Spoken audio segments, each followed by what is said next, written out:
Good morning, brothers and sisters. शुभ दोपहर सभी को। Thank you, Prashant, for your wonderful introduction. आपके अच्छे परिचय के लिए धन्यवाद प्रशांत। I would only say one thing, it's the grace of God that I'm standing here. और मैं एक ही चीज़ बताती हूँ कि यह परमेश्वर का अनुग्रह है जो आज हम खड़े हैं यहाँ पर। I want to thank God, I want to thank the leadership team, and most important, my family who stand and encourage me. और अगुवाई की टीम का भी मैं धन्यवाद करती हूँ और मेरे परिवार का धन्यवाद करती हूँ। So before we start, can we just pray? हम शुरू करने के पहले आइए हम प्रार्थना करें। Father God, we thank you in Jesus' name for being such a wonderful God. A God who is immutable, a God who talks, a God who touches hearts. And thank you, Lord, that your word, which is a double-edged sword, Lord, which impacts and imparts, Lord Jesus, I stand here, Lord, your witness, and I pray, Lord, that you would speak your heart through me, Lord. Lord, I pray that hearts would be touched because it's all for your glory. It's not about me, it's not about us. It's all about you. And I just pray, Holy Spirit of God, come, Lord, give us ears to hear. Melt our hearts, Lord, that we'd be recipient of all that you want to share with us this afternoon. All glory is to you, Jesus. In your precious and beautiful name I pray. आमीन। My topic today is heroes who serve the Lord. और आज का मेरा विषय है कि वो ऐसे हीरो जिन्होंने प्रभु की सेवा की। It's a little different topic than usually what we hear. और थोड़ा अलग विषय है। I'm going to speak to you from Colossians 4:7-13. और कुलुस्सियों के चौथे अध्याय के 7 से 13 वचन से मैं बांटूंगी। I'd request Michael to read in Hindi. तो वचन मैं हिंदी में पढ़ता हूँ, बाद में प्रतिष्ठा प्रसाद को जारी रखेगी। ओके, कुलुस्सियों का चौथा अध्याय 7 से 13। प्रिय भाई और विश्वास योग्य सेवक तुखिकुस, जो प्रभु में मेरा सहकर्मी है, मेरी सब बातें तुम्हें बता देगा। उसमें मैंने इसलिए तुम्हारे पास भेजा है कि तुम्हें हमारी दशा मालूम हो जाए और वह तुम्हारे हृदयों को शांति दे। उसके साथ मैंने उनेसिमुस को भी भेजा है, जो विश्वास योग्य और प्रिय भाई और तुम ही में से है। ये तुम्हें यहाँ की सारी बातें बता देंगे। अरिस्तर्खुस, जो मेरे साथ कैदी है, और मरकुस, जो बरनबास का भाई लगता है, जिसके विषय में तुमने आज्ञा पाई थी कि यदि वह तुम्हारे पास आए तो उससे अच्छी तरह व्यवहार करना। और यीशु, जो युस्तुस कहलाता है, तुम्हें नमस्कार कहते हैं। खतना किए हुए लोगों में से केवल ये ही परमेश्वर के राज्य के लिए मेरे सहकर्मी और मेरी शांति का कारण रहे हैं।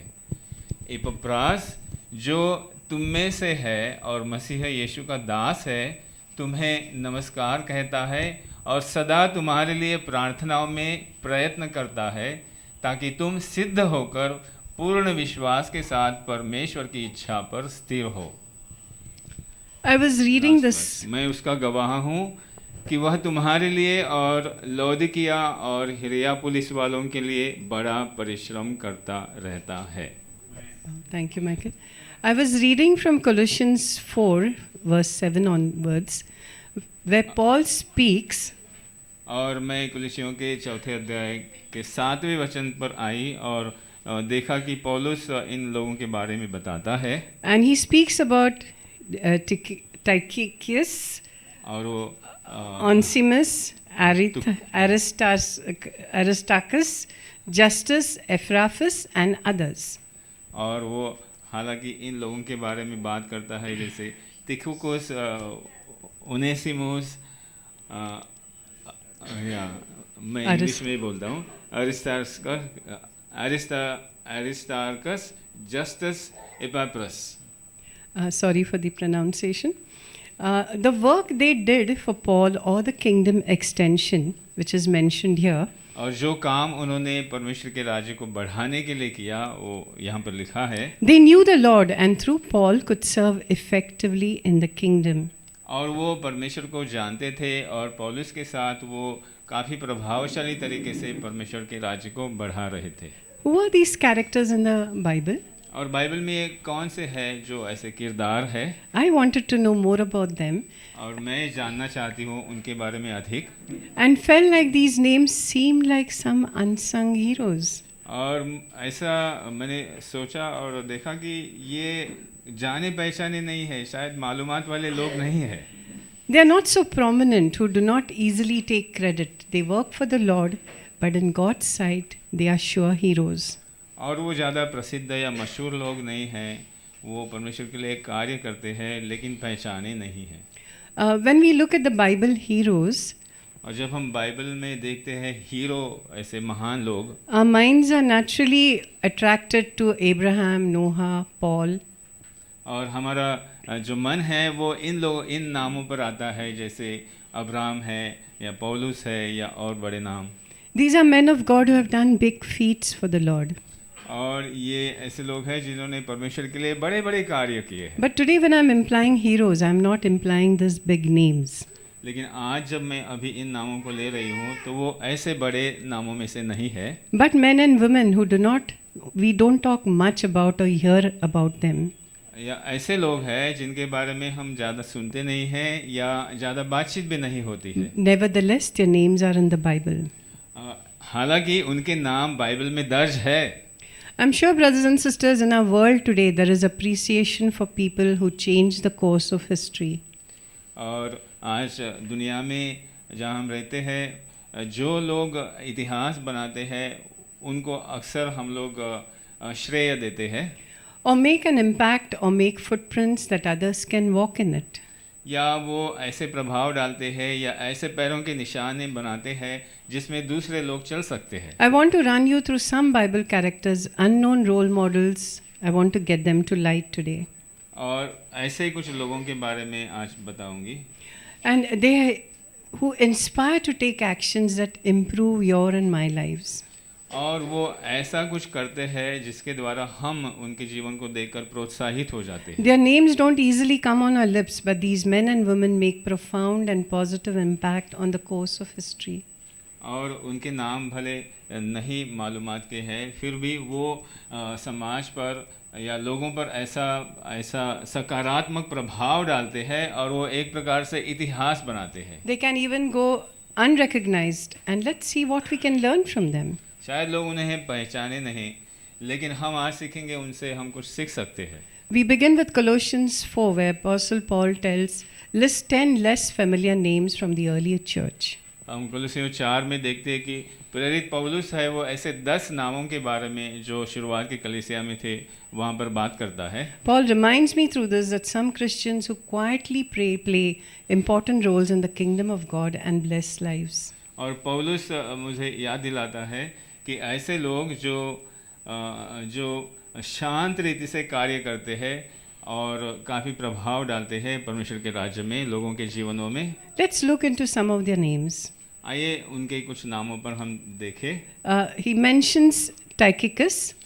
और पहला नाम जो हम देखते हैं वो तुखिकुस। And when I saw the meaning of his name, it meant casual or by chance. और जब पहले इसके नाम का अर्थ मैंने ढूंढा तो उसका अर्थ है कि अनौपचारिक या ऐसे ही। But Paul calls him a dear brother, a faithful minister and fellow servant. लेकिन पौलुस जो है उसे एक विश्वास योग्य और प्रिय भाई ऐसा उसका नाम बताता है। His job was to deliver news about Paul as well as Paul's letters to the people in Colossae. और उसका काम यह था कि पौलुस का जो समाचार है वो लोगों तक पहुंचाने का, और एक उसका लिखा हुआ खत था वो भी उसके कलीसिया तक पहुंचाने का था। His job for you and me may seem very small, maybe a job of a messenger or a courier or a postman. और यहाँ देखते हैं कि यह जो काम उसको सौंपा गया था वो एक साधारण सा काम है, जैसे संदेश लेकर जाना या कोई खत लेकर जाना, जैसे कुरियर वाला या पोस्टमैन जैसा, ऐसा एकदम साधारण सा काम उसको दिया था। But I do believe he was a very popular man because his names come in 5 books in the New Testament. और मेरा विश्वास है कि वो काफ़ी पहचाना या मशहूर ऐसा होगा क्योंकि उसका 5 जगह में बाइबल के नए अध्याय में, नए करार में 5 जगह में उसका नाम का उल्लेख है। It's mentioned in Acts 20 verse 4, और प्रेरित के 20वें अध्याय के 4थे वचन में उसको लिखा है। Ephesians 6 verse 21, इफिसियों के 6 के 21 में उसका नाम है। Colossians 4 which we read verse 7, 7वें वचन में हमने पढ़ा। 2 Timothy 4 verse 12, 2 तीमुथियुस 4 का 12 में उसका नाम है। and Titus 3 verse 13. और तीतुस के 3रे अध्याय के 12वें वचन में भी वो है। Mind you, these letters were written by Paul from the port of Ephesus, which was about 100 miles or 160 kilometers from the port of Ephesus. और यह जो खत लिखे गए थे वो पौलुस ने इफुसिस के बंदरगाह से लिखे थे, जो 100 मील दूरी तक, जो इफिसुस है वहाँ से 100 मील दूरी तक ऐसी जगह में था। And Tychicus had a job to do. और Tychicus had a job. तुखिकुस को ये इतना लंबा पहुंचाने का काम करने का था। Paul is sending him to Colossus to deliver this letter to encourage the congregation. और पौलुस यह खत उसको ले जाने के लिए बोलता है ताकि वहाँ के जो लोग हैं कलीसिया के वो प्रोत्साहन पाए। Think of it, in those days there was, except walking, I don't know if there was any other way he would reach to these places. और उस समय मुझे पता नहीं कि और कोई तरीका था जो इतने दूर जा सकता था कोई सिवाय चल के। Onesimus, that's the second person he's mentioned, he is a runaway, useless slave. और दूसरा जो व्यक्ति है वो है ओनेसिमुस, वो भगोड़ा या कुछ काम का नहीं, बेकार ऐसा एक गुलाम। He is like this because he wronged Philemon. और ये ऐसा हुआ क्योंकि फिलेमोन जो इसके पास वो काम करता था उससे कुछ गलत किया। Yeah, he worked with Philemon and he did wrong and then decided to flee. और फिलेमोन से गलती करने की वजह से वो भाग गया। And then he met Paul in the prison in Rome. और फिर वो पौलुस जहाँ कैदी था वहाँ पर उसे मिल जाता है। And Paul helped him know Jesus. और पौलुस ने उसे मदद किया ताकि वो यीशु को जाने। And now his name Onesimus was useful. और अब उसका नाम बेकार से बदली होके उपयुक्त No, हो it गया is है। useful. So now that name now stands perfect with him. Now तो he is उसका useful. नाम जो सही है उपयुक्त, अभी वो सच में उपयुक्त हो गया है। Paul renamed this runaway useless slave to a useful for the kingdom work. जो पहले बेकार था, भगोड़ा था, अब वो परमेश्वर के राज्य के लिए इस्तेमाल होने वाला उपयुक्त हो गया है। Paul commended him as a faithful and dearly loved brother.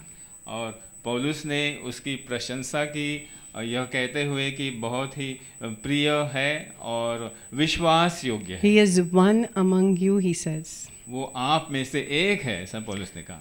There is Aristarchus, और अरिस्तर्कुस Paul's fellow prisoner. पौलुस के साथ वो कैदी था। He was one of Paul's companions in the ministry, a companion in suffering. और वो पौलुस के साथ सेविका में और पौलुस के साथ दुख उठाने वाला ऐसा था। It's mentioned both Gaius and Aristarchus. They were traveling companions from Macedonia with Paul. और पौल के साथ और एक जन था गयुस, और यह व्यक्ति वो उसके साथ में थे। They were seized by angry mobs for 2 hours as Paul's preaching had upset Demetrius and other metal workers who made idols of Artemis for a living.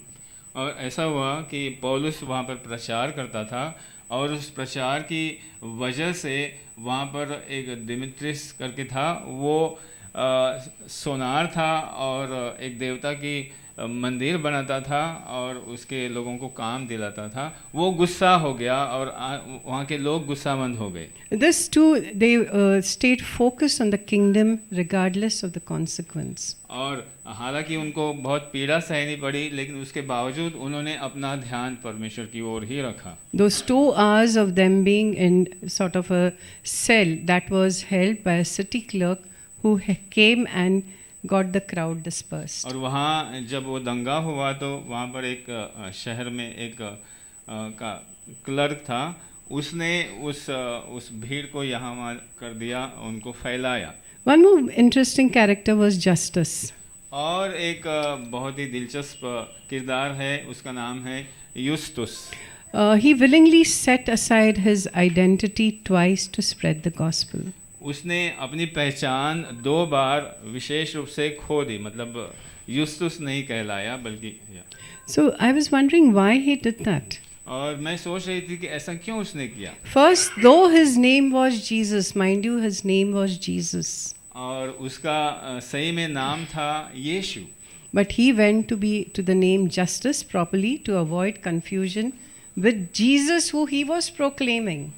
और इसलिए शायद उसने अपने नाम को यीशु से यूस्तुस किया, ताकि वो यीशु के नाम को महिमा देके उसका प्रचार करने की इच्छा रखता था, और यीशु के नाम में और उसके नाम में कोई उलझन ना आए, इसलिए शायद उसने अपना नाम यीशु से बदली करके यूस्तुस रखा। Secondly, he left his own people, the Jews, to spread the gospel among those in Rome.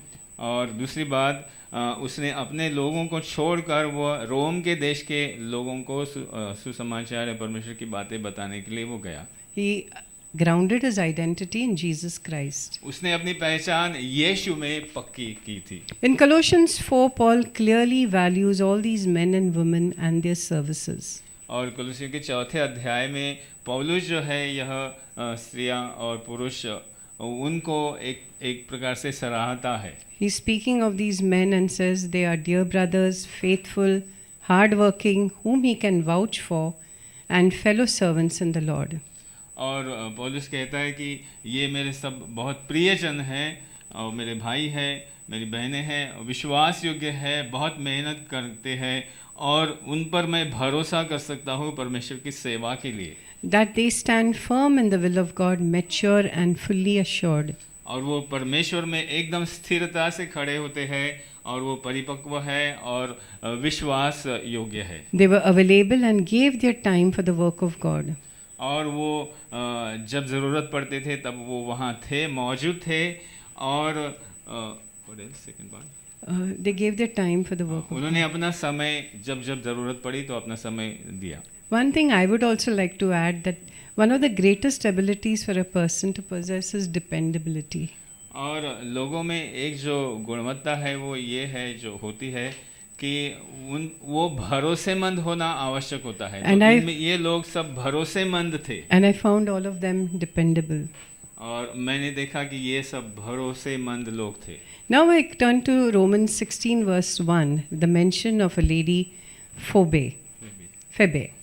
और अभी हम रोमियो के 16वें अध्याय के पहले वचन में देखते हैं, वहाँ पर फीबे करके एक स्त्री का नाम है। Here Paul is giving personal greetings to all who serve the Lord. और पौलुस यहाँ जिन लोगों ने सेवा की है उनको शुभचिंतक करके उनको बधाई दे रहा है। She was a good friend of Paul and supported him in the missionary work. और ये फीबे है वो पौलुस की सहेली थी, और उसके मिशन के कार्य में पौलुस को बहुत मदद की उसने। Amazingly, of the 26 names he has put here in this chapter, Phoebe's name was first. और आप ध्यान देंगे तो आपको पता चलेगा कि यहाँ पर 26 लोगों के नाम है पौलुस ने लिखे, लेकिन फीबे का नाम सबसे पहले है वहाँ पर। There was no deaconesses those days. और उस समय जैसे पुरुष डीकन्स होते हैं या सेवा करने वाले होते हैं, वैसे महिलाओं के लिए ऐसा कुछ नाम नहीं था। Although there was no such thing as that, women in the church did certain responsibilities. लेकिन महिला भी उस समय कलीसिया में उनको जिम्मेदारी दी जाती थी और वो कलीसिया के लिए बहुत सारा काम करते थे। And I feel only a woman with such a heart of God could have won Paul's recommendation. और यह एक जो महिला है जो उसका हृदय इस प्रकार से परमेश्वर के लिए है, वो ही पौलुस के हृदय को जीत पाई। इसके लिए पौलुस ने उसकी तारीफ की। Now I turn to Naaman's wife's maid, which is mentioned in 2 Kings 5. अब मैं एक किरदार के बारे में बताती हूँ, वो है नमन की बीवी की नौकरानी, जो 2 राजा के 5वें अध्याय में है। Naaman was a commander of the army of the king of Syria. और नमन ऐसा था जो सेनानी था सेना में, सीरिया के राजा की सेना में। He was a great and victorious warrior, but he had leprosy. और वो ऐसा जीत करने वाला सेनापति था, लेकिन ऐसा हुआ कि अचानक उसको कोढ़ी की बीमारी हो गई। His wife's maid's name is not mentioned. उसकी बीवी की जो नौकरानी है उसका नाम यहाँ नहीं लिखा है, About which I'm talking. जिसके बारे में हम अभी बात कर रहे हैं। She saw probably Naaman suffering with leprosy. और उसने देखा कि नमन जो है वो कोढ़ी से पीड़ित है, दुख उठा रहा है। And mentioned to her mistress about this, that if only he could go to the prophet in Samaria, he could be healed. और उसने ये नौकरानी ने उसकी नमन की बीवी के पास एक प्रकार से निवेदन किया कि अगर नामन व्हाट प्लेस Samaria. सामरिया में जो भविष्यवक्ता है उसके पास अगर वो जाएगा तो उसकी कोढ़ी की जो बीमारी है वो शायद चली जाएगी। She is a wonderful example of serving God no matter what the circumstances. और एक प्रकार से इसको देखेंगे यह नौकरानी को, तो वो परमेश्वर की सेवा करने के लिए बहुत ही तत्पर है। She was instrumental in the king who encouraged Naaman then to go and even gave him a letter to take to the king of Israel. और यही जो नौकरानी है वो एक प्रकार से कारण हो गई नमन के लिए कि वो इज़राइल के राजा के पास एक खत लेकर जाए। And it says in 2 Kings 5:13, it resulted in Naaman believing in the true God. और 2 राजा के 5वें अध्याय के 13वें वचन में वहाँ पर लिखा है कि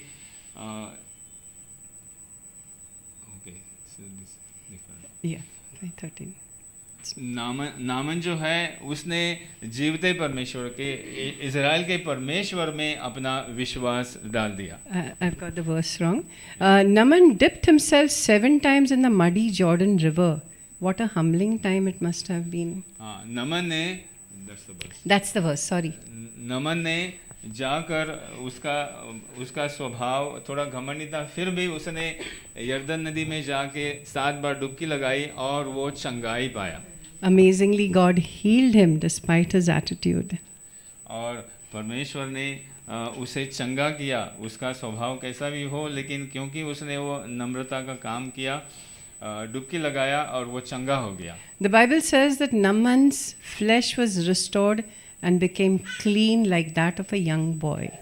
और नामन का जो कोढ़ी था वो चला गया और उसका जैसे एक जवान लड़के जैसा उसका त्वचा है, वो शरीर है, वो अच्छा खासा हो गया। 2 Kings 5:1 says, because by him the Lord had given deliverance unto Syria. और 2 राजा 22 के दूसरे वचन में लिखा है कि उसकी वजह से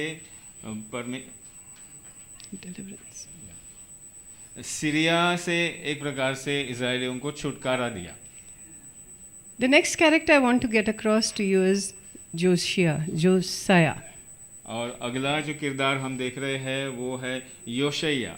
He is one of the greatest king to ever rule Israel. और वो कई राजाओं में से एक जो अच्छा राजा है उसका नाम है। At the age of 8, think of it. वो अपने उम्र के 8 साल में वो राजा बन गया। 2 Kings 22:2 says he did what was right in the eyes of the Lord. 2 राजा 22 का दूसरा वचन बताता है कि जो परमेश्वर की नज़र में ठीक था वो ही उसने किया। He tore his clothes and pleaded with the Lord to not to punish Israel for their disobedience to God's word. और उसने अपने कपड़े फाड़े और परमेश्वर के पास झुककर एक प्रकार से प्रार्थना की कि परमेश्वर जो इज़राइलियों ने पाप किया है उसे तू क्षमा कर। He read the book of the law publicly and made a covenant with the Lord along with his people, which is mentioned in 2 Kings 23:3. और परमेश्वर के वचन को सबके सामने उसने खोलकर पढ़ा और एक प्रकार से वाचा बांधी कि परमेश्वर के लोगों के साथ कि परमेश्वर के वचन का वो आज्ञा पालन करेंगे और अपने पूरे हृदय और अपने पूरे प्राण से उसकी सेवा Yeah, करेंगे। they'll obey the Lord with all their heart and soul. और पूरे हृदय से और पूरे प्राण से परमेश्वर की आज्ञा मानेंगे। And now to Rahab. Rahab was, according to the book of Joshua, a prostitute who lived in Jericho in the promised land.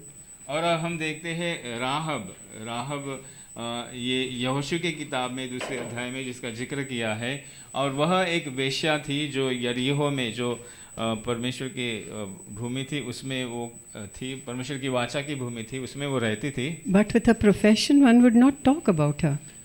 Sorry But with her profession, one would not talk about her. लेकिन उसका जो व्यवसाय था उसको देखकर लोग उसके बारे में बातचीत नहीं करे शायद। If it wasn't recorded that she assisted the Israelites in capturing the city by hiding the Israelites. अगर वो उसका नाम शायद इसके लिए लिखा गया है कि उसने इज़राइलियों को एक प्रकार से दूसरे राज्य पर विजय पाने के लिए मदद की। Think of it, brothers and sisters, 8 years old king, a prostitute, a maid servant, so on and so forth.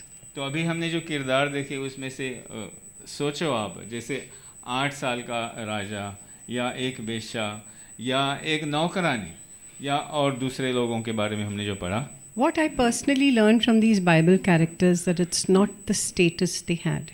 और जो मैंने इनसे सीखा वो ये है कि उनका कोई पद या उनके पास कोई ऐसा प्रोफेशन या ऐसी कुछ खास बात उनके पास नहीं थी, But they believed in God. लेकिन उन्होंने परमेश्वर में भरोसा किया, विश्वास किया। And they found nothing too small to do for him. और उन्होंने और एक चीज़ की कि कोई भी काम उनके लिए छोटा काम ऐसा नहीं लगा। They were willing to do the job given to them. और जो भी काम उनको दिया जाता था वो आनंद से वो करते थे। Each one had a season to be used by God. और हर एक को परमेश्वर ने एक मौसम के लिए इस्तेमाल किया।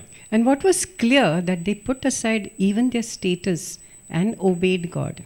और इसमें स्पष्ट ये है कि उनका पद कोई नहीं था, फिर भी उन्होंने जो काम उनको दिया गया था वो बहुत ही आनंद से उन्होंने किया। Why am I sharing all these incidents, brothers and sisters? ये जो सारे इतने घटनाएं हैं मैं क्यों बता रही हूँ? These are heroes. Their names are in the Bible. और एक प्रकार से ये हीरो है, उनके नाम बाइबल में दर्ज है। They are remembered. They were there for a season, and God used them for His glory. और वो कुछ समय के लिए वहाँ पर थे और परमेश्वर ने उसकी महिमा के लिए उनका इस्तेमाल किया। You and me, think of it when we had not met with Jesus. What was our life? और आप और मैं थोड़ा सोचो, जब हम यीशु से हमारी मुलाकात नहीं हुई या हम यीशु को नहीं मिले थे या अपनाए नहीं थे, तब हमारा जीवन कैसा था, हम कैसे थे? We were like aimless, isn't it? और हमारे पास कोई उद्देश्य नहीं था, हम बस भटक रहे थे, हाँ या नहीं? But our lives were transformed and God added value to our lives. लेकिन जब हम यीशु से मुलाकात किए, जब हम यीशु को अपनाए, तब परमेश्वर ने हमें एक मूल्य दिया। So we can be the people who can be used in the kingdom extension. तो हम भी वो लोग हैं अब जिनका परमेश्वर इस्तेमाल कर सकता है परमेश्वर के कार्य के लिए। We may be from any walk in life. Our transformation in the Lord is our testimony and the best tool for kingdom extension and growth. और एक प्रकार से हमारा परिवर्तित जीवन जो अब हम यीशु में पाया है वो ही परमेश्वर के राज्य को बढ़ाने के लिए एक प्रकार से एक गवाह है। God made you and me in our mother's womb because He loved us. और परमेश्वर ने हमारी अपनी माता के गर्भ में हमें रचा क्योंकि वो हमसे प्रेम करता है। He knows our hearts to serve Him, our limitations and permutations. और वो हमारी मर्यादाओं को या हमारी कमी या अधिक हुनर को वो जानता है परमेश्वर के राज्य में सेवा करने के बारे में। But what truly inspired me, brothers and sisters, लेकिन खास बात जिससे मैं प्रभावित हुई वो ये है that this Bible, God breathed, internationally known, और यह जो परमेश्वर का वचन है, जो परमेश्वर की सांस से फूंका हुआ है, जिसमें परमेश्वर की सांस है, और यह सारी दुनिया में वो जिसको लोग जानते हैं, and these Bible characters which we don't often think about. और इसमें ये किरदारों के नाम हैं जिनके बारे में हम ज़्यादा सोचते नहीं हैं, Their names are written in the Bible, और उनके नाम वहाँ पर बाइबल में दर्ज किए हैं, and they have created history. और उन्होंने एक प्रकार से इतिहास रचा है। So every time one person reads these names, people like me also ponder about them and try to find out about them. तो जैसे लोग इन नामों के पास आते हैं, पढ़ते हैं, उनके बारे में सोचने लगते हैं, क्या है ये लोग, कौन है ये लोग, क्या किया उन्होंने। I would say heroes, these heroes who serve the Lord, that are worth being mentioned in the Bible for their heroic deeds. मैं कहूँ कि ये सचमुच में हीरो है जिन्होंने भले ये छोटे दिखने वाले काम किए हैं, लेकिन काफ़ी महत्वपूर्ण काम किए हैं और परमेश्वर को महिमा लाया है। We are here in Mumbai, in Maharashtra, and I cannot but thank God for Pandita Ramabai. हम महाराष्ट्र में है, यहाँ पर पंडिता रमाबाई का नाम आपने सुना होगा, हम उनके लिए धन्यवादित है। Our very own Maharashtrian Brahmin woman, highly respected in India for her orthodox Hindu learning. और वो ब्राह्मण परिवार से आती है और उसको काफ़ी एक प्रकार से सम्मान मिलता था भारत में, क्योंकि वो एक बहुत ही शिक्षित ऐसे हिंदू परिवार से स्त्री उस समय थी। She turned to Jesus. और उसने यीशु को अपनाया, यीशु को स्वीकार किया। And I read how she and her students, through prayer, primarily influenced Maharashtra. There's a book which I read called Kneeling Christian that gives all the story. और इनकी कहानी मैंने एक किताब से पढ़ी थी, जो इसका किताब का नाम है, छोटा किताब है, प्रार्थना का किताब है, नीलिंग क्रिश्चियन, यानी झुका हुआ मसीही। तो उन्होंने बच्चों को सिखाया, लड़कियों को शिक्षण दिया, और उन्होंने दोनों ने मिलकर इस जगह के लिए बहुत प्रार्थना की। If you are excited of what God has done in your own personal life or in the life of your family or neighbors or in the church, अगर आप इस बात से प्रोत्साहित है कि परमेश्वर ने आपके जीवन में कार्य किया है, आपके परिवार के लोगों के जीवन में कार्य किया है, कलीसिया के लोगों के जीवन में कार्य किया, आपके आसपास के लोगों के जीवन में कार्य किया है, if you want to serve God but somehow feel undeserved, और आप चाहते हैं कि आप परमेश्वर की सेवा करें, लेकिन आपको लगता है कि शायद आप नहीं कर पाएंगे, uneducated, unqualified, या आप पढ़े लिखे नहीं हैं, ऐसा आपको महसूस होता है, or या of आपके low पास esteem, योग्यता नहीं है, या आपको थोड़ा नीचा लगता है, or you compare yourself with someone else, oh I can't be like that, या आप और किसी के साथ तुलना करते हो, कहते हो कि हाँ मैं उसके जैसा या उसकी जैसी नहीं हो सकता हूँ। I would say don't do that. मैं आपको कहूँ कि ऐसा मत सोचो। Look at Jesus's disciples, were they qualified? आप यीशु के चेलों को देखो, क्या वो योग्यता या शिक्षण प्राप्त किए हुए ऐसे थे? Were they all of a high profile? क्या उनके पास उच्च पद के कुछ काम थे? Our steps which should move forward once we know Jesus, with a friendship with Jesus and to serve Him. Our steps which should move forward once we've known Jesus, in friendship with Jesus. और हमारे कदम यीशु को जानने के बाद आगे बढ़ने चाहिए दोस्ती में, और आगे की तरफ उड़ने चाहिए। To tell the world of this testimony you and I have. यह दुनिया को बताने के लिए कि आप और मेरे पास एक गवाही है, यीशु को मिलने के बाद जो परिवर्तन हुआ है वो गवाही हमारे पास है। What Jesus has done in our lives. यीशु ने हमारे जीवन में क्या किया है। But looks like we are some of us who retrieve our steps. लेकिन ऐसे लगता है कि हम में से कुछ है जो एक प्रकार से आगे बढ़ने के पहले हम कदम पीछे लेते हैं। I would like to share an example from my own life. और मेरे जीवन से मैं एक उदाहरण देती हूँ। My passion was radio. और प्रतीक्षा बोल रही है कि उनकी इच्छा थी कि वो बहुत रेडियो में उनको बात करने के लिए उनको बहुत पसंद था। I was a रेडियो जैकी उसको बोलते हैं। I was an RJ, thanks sir. And my passion was radio. और मैं उसे बहुत पसंद करती थी उस काम को। And I knew I could use my talent in writing and speaking through this medium. और मैं जानती थी कि परमेश्वर ने जो वरदान दिया है लिखने का और बात करने का, उसके ज़रिए मैं इस क्षेत्र में प्रभाव डाल सकती थी। And I could even influence many lives. और मैं बहुत सारे लोगों तक पहुंचकर उन पर प्रभाव डाल सकती थी। But I realized this passion radio was probably an obsession. लेकिन मुझे मालूम पड़ा कि यह एक प्रकार से मैं यह जो इच्छा है मेरी, वो मैं उसके पीछे खींची जा रही हूँ, Above the Lord. प्रभु से भी ज़्यादा। And I decided to lay it down to serve the church alongside Michael. और फिर मैंने निर्णय लिया कि माइकल के साथ परमेश्वर का कार्य करने के लिए मैं इस काम को नीचे रख दूंगी। It was not easy to give up this passion. और यह जो मेरी इच्छा थी उसे दूर करने के लिए इतना आसान नहीं था, Which was so dear to my heart. वो मेरे बहुत दिल के करीब ये बात थी। I still remember I had many well-wishers who called me and said, "Do not give up." और मैं जानती थी जब मैं वो प्रोग्राम करती थी तो बहुत सारे लोग खत लिखते थे, संदेश भेजते थे, और उन्होंने कहा कि नहीं आप छोड़ो नहीं, आप जारी रखो।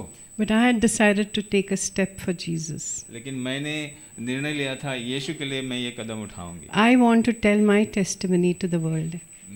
मेरी गवाही है, मैं वो लोगों को बांटना चाहती हूँ। And I have not regretted it till date. और आज तक मैंने उसकी वजह से पछतावा नहीं किया। Brothers and sisters, we have work to do. भाई और बहनों, हमें काम करना है। We call ourselves Christians, don't we? हम अपने आप को मसीही कहते हैं, हाँ या नहीं? The follower of Jesus. और यीशु के पीछे चलने वाले। Our primary identity is in Jesus Christ. हमारी पहली पहचान अब सिर्फ यीशु मसीह में है। It is to focus on making sure that the praises of Jesus Christ are sung and made known by the people of all tribes, tongues and nations. और यह हमारा एक प्रकार से मकसद है या कर्तव्य है या काम है कि यीशु की महिमा सारे लोगों तक पहुँचे, लोगों के पास जाए। When this passionate desire is that Christ's praises be sung in you, through you, sorry. जब यह जो कार्य है यीशु की महिमा आपके द्वारा लोगों तक पहुँचे, या आप सुनेंगे कि लोग यीशु मसीह का नाम गाए, You too can be part of the purpose of God. आप भी जैसे हमने उन किरदारों को देखा वैसे आपका भी नाम वहाँ पर एक प्रकार से आपको पुरस्कार मिलेगा। There are no boundaries on behalf of the gospel. और सुसमाचार को लेकर कोई भी मर्यादाएं नहीं है। We serve God by serving others, brothers and sisters. हम परमेश्वर की सेवा लोगों की सेवा करने के द्वारा करते हैं। In the traffic jam of the trains, yes, there is still place for you and me to serve in the kingdom.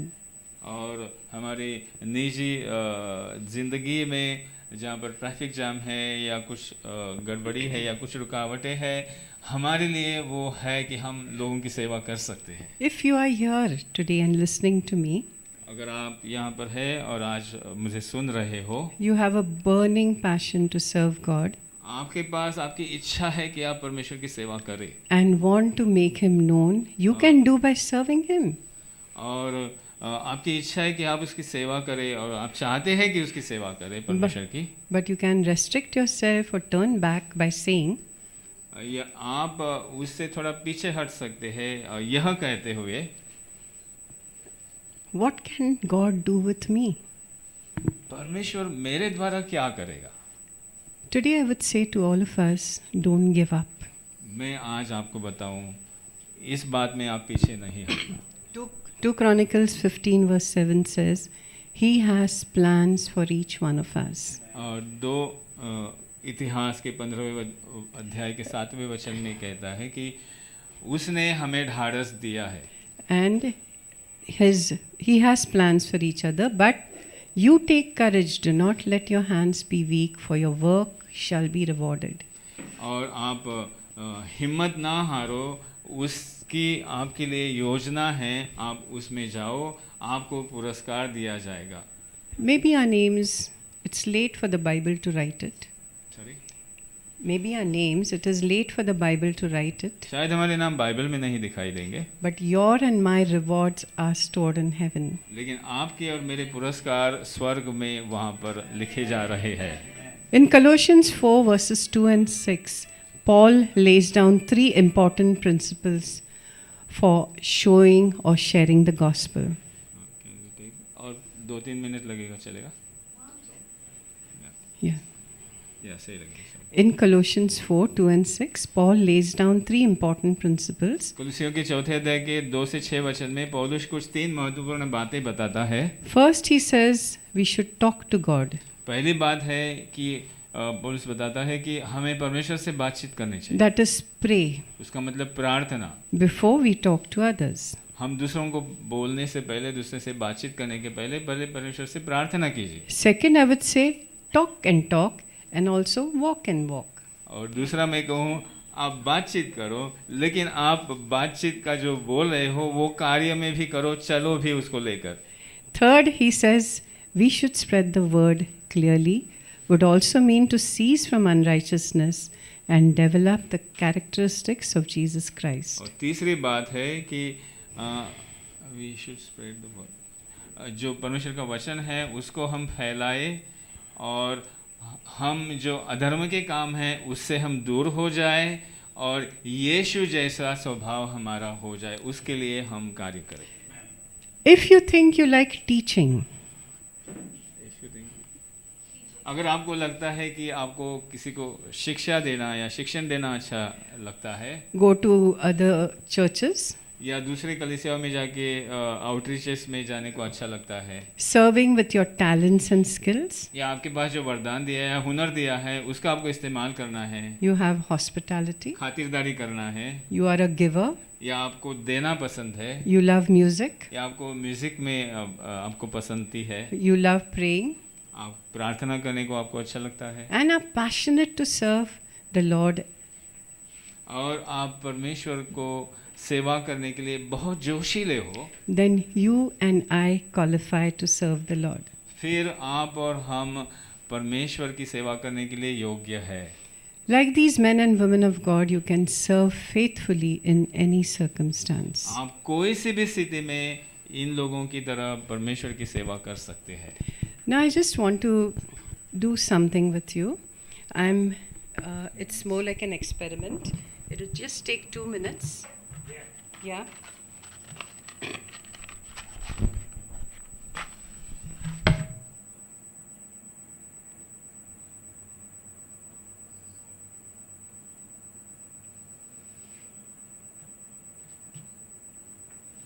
We can put up the lights if you want.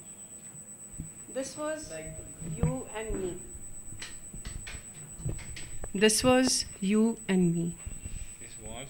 This is you and me. ये आप और हम हैं। When we met the Lord Jesus, He called you and me the light. जब आप और हम यीशु से हमारी मुलाकात हुई, यीशु को अपनाया, तो हम जगत की ज्योति बन गए। But then what happened? Then what happened? फिर ऐसा हुआ That we start seeing reports of places around. और हम आसपास के में क्या हो रहा है उसके संदेश या उसके खबरों को सुनते हैं, And we are worried of the persecution. और फिर हमें चिंता है सताव की। You feel inadequate and unqualified. आपको लगता है कि आपके पास योग्यता नहीं या आपके पास प्रशिक्षण नहीं, But feel what the society and the neighbors will say. आपको लगता है कि आप को समाज क्या कहेगा या आपके आसपास के लोग क्या कहेंगे। You are hurt about something. आपको किसी बात से दुख हुआ है You can't forgive and are disheartened. और आपका हृदय खोया है और आप क्षमा नहीं कर पा रहे हैं। Mind you, Jesus, the light who gave you and me the light, still is holding the light. और यीशु जिसने आपको ज्योति दी है वो उस ज्योति को लेकर है। And I would say He's here today to help you, to partner with you in all those pains, and He would say to you, look at me. From Hebrews 12, 1 and 3. और यीशु हमारे साथ है। Hebrews यीशु 12:1. जो ज्योति है वो उसकी ज्योति भी हमारे साथ है। वो कहेगा मैं तुम्हारे साथ हूँ And He is with us. और वो हमारे साथ है। इब्रानियों के 12वें अध्याय के 1 से 3 वचन में वहाँ पर है। So let's continue to be that light, not lose that light because of what we think. और हम जो सोचते हैं उसके बारे में उस जलती हुई उस ज्योति को हम बुझाएं नहीं, बल्कि उसे प्रज्वलित रखें। Our Jesus is here to partner with you and me. और यीशु हमारे साथ है ताकि वो हमारे साथ साथी बनकर आगे बढ़े। If there are any of these weaknesses, there are answers in the Bible for everything. और अगर हमारे पास कुछ कमजोरियां हैं तो बाइबल में हमें उसके लिए उत्तर है। And brothers and sisters, I just want to say that let's not forget we are the light that need to shine. और हम भूलेंगे नहीं, हम वो ज्योति है जो प्रकाश दूसरों तक पहुंचाने का है। Charles Spurgeon says a very beautiful quote. Charles Spurgeon एक परमेश्वर का जन है, उसने एक वाक्य में लिखा है, The Bible is not the light of the world, it is the light of the church. Bible जो है वो दुनिया के लिए रोशनी नहीं है, वो कलीसिया के लिए है। But the world does not read the Bible, क्योंकि दुनिया बाइबल को नहीं पढ़ती है। the world reads Christians. दुनिया जो है आपको और मुझे पढ़ती है, हमारे जीवन को देखती है। You and I are the light of the world. आप और हम इस संसार की ज्योति है। Let's be those heroes who will serve our God. आइए हम वो हीरो लोग बने जो परमेश्वर की सेवा करने वाले बने। Thank you so much.